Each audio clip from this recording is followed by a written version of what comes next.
सभी दोस्तों को राधे राधे राम राम। प्यारे साथियों, आज का हमारा टॉपिक है हीमोफीलिया या अधिक रक्तस्राव।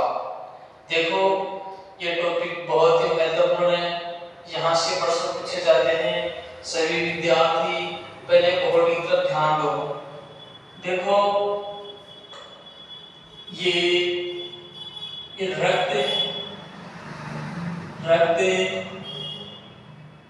रक्त विकार है। हीमोफीलिया आनुवांशिक है। आनुवांशिक है और ये बीमारी पुरुषों में पाई जाती है और माता के द्वारा नर बालक को प्राप्त होती है। देखो, सबसे पहले हम जान लेंगे कि हीमोफीलिया किसे कहते हैं, इसकी क्या परिभाषा है, क्या कारण है, हीमोफीलिया के क्या लक्षण है, पूरा अध्ययन करेंगे। पहले साथियों, टॉपिक बहुत महत्वपूर्ण है। देखो, ये हीमोफीलिया एक द्विआंता है। क्या द्विआंता? हीमोफीलिया एक द्विआंता। देखो, मैंने आपको 21 प्रकार की द्विआंता बताई थी। वहां पर हीमोफीलिया या अधिक रक्तस्राव बताया था। इसलिए ये क्या है? एक द्विआंता है और ये आनुवांशिक है। पुरुषों में ये बीमारी पाई जाती है। और अब देखो, अब हम नोट करेंगे कि हीमोफीलिया की परिभाषा क्या है और ये टॉपिक महत्वपूर्ण है। यहाँ से प्रश्न पूछे जाते हैं। देखो, नोट करो साथ सभी प्यारे साथी, बोर्ड की तरफ ध्यान दो एवं समझने की कोशिश करो। देखो, यह बीमारी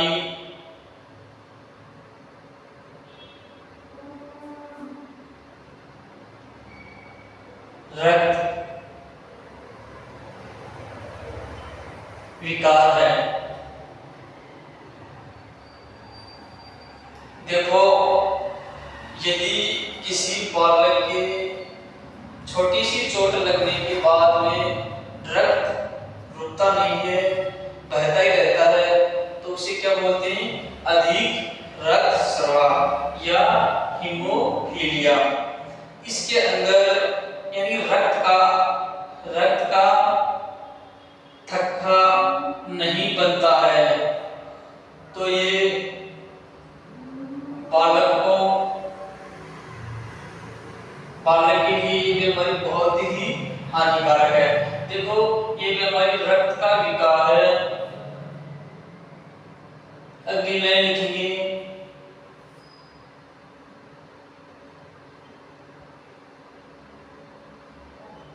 आनुवांशिक है। आनुवांशिक बीमारी है।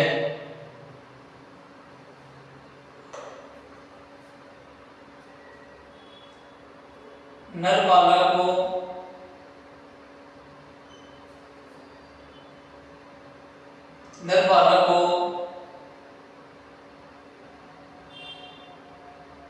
माता द्वारा प्राप्त होती है। इसके अंदर यदि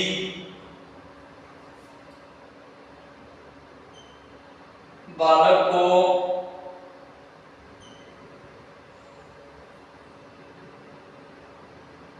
चोट लगने के कारण, यदि बालक को चोट लगने के कारण रक्त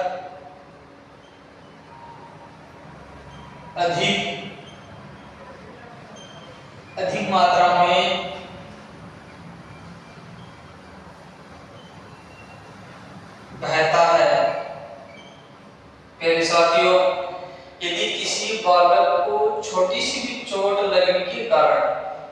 रक्त रुकता नहीं है, बहता ही रहता है, तो वो हीमोफीलिया के लक्षण को प्रकट करता है।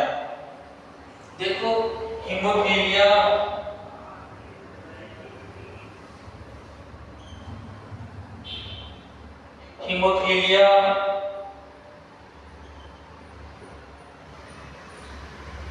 बीमारी दो प्रकार से हो सकती है, दो प्रकार से हो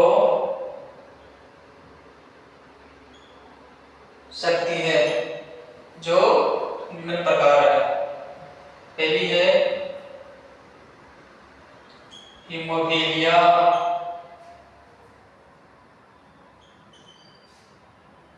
ए,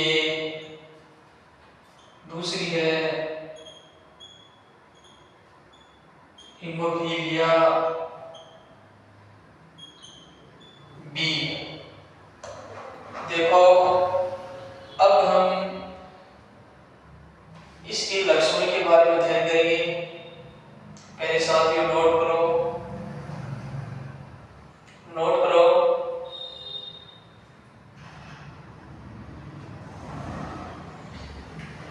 ये बहुत ही महत्वपूर्ण टॉपिक है, यहाँ से प्रश्न पूछे जाते हैं। ये एक अनुवांशिक बीमारी है और ये माता के द्वारा प्राप्त होती है। अब हम लक्षणों के बारे में अध्ययन करेंगे,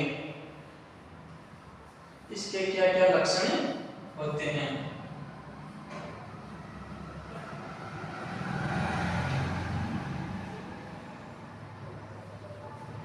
देखो इसके अंदर यदि किसी बालक को चोट लग जाती है तो रक्त असामान्य गति से बहता है, यानी रक्त का थक्का नहीं बनता है। आप अगली लाइन लिख सकते हो, इस बीमारी में रक्त का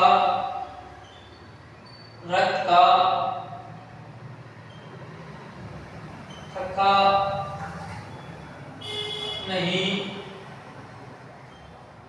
बनता है, अर्थात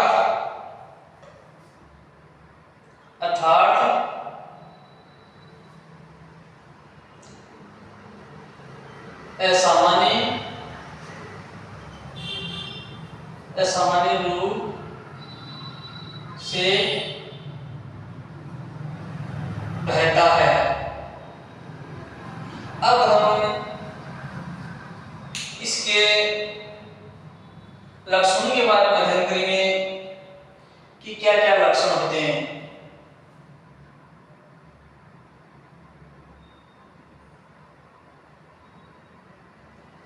लक्षण बहुत ही महत्वपूर्ण है। पहला लक्षण होगा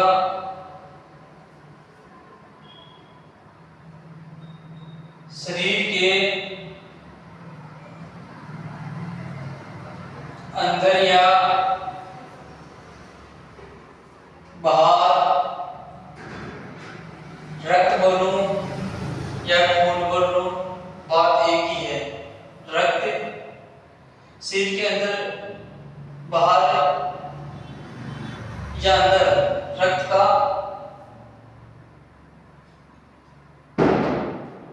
बहना। अगला लक्षण है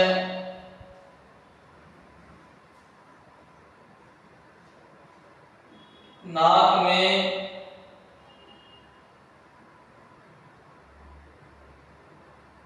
खून बहना, अर्थात इसे क्या बोल सकते हैं,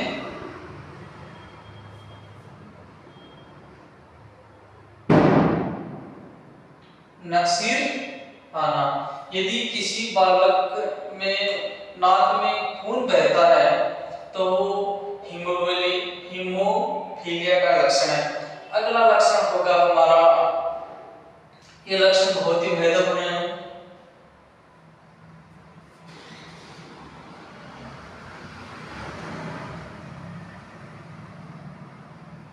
जोड़ों में दर्द होना, किसका लक्षण है?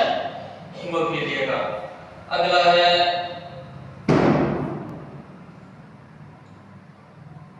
बालक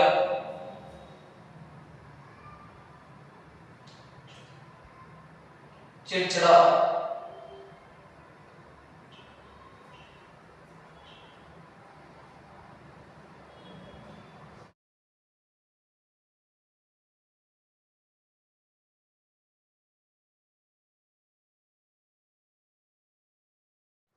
बालक चिड़चिड़ापन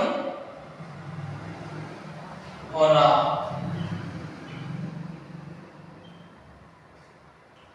बालक चिड़चिड़ापन होना ये किसका लक्षण है? हमारा हीमोफीलिया का। अब देखो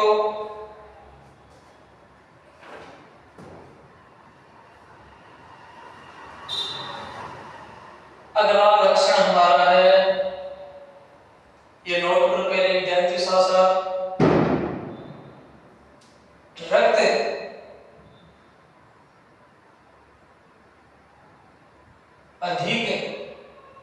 रक्त अधिक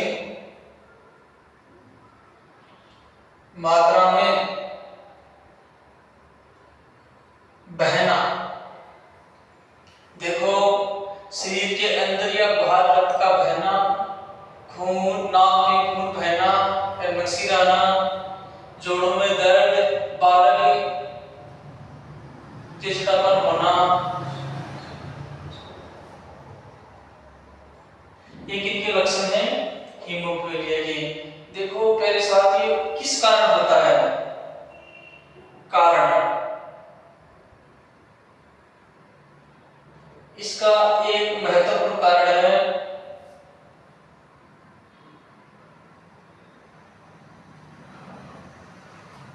अनुवांशिक। ये कारण बहुत ही महत्वपूर्ण है। पहले साथियों टॉपिक बहुत ही महत्वपूर्ण है। अगर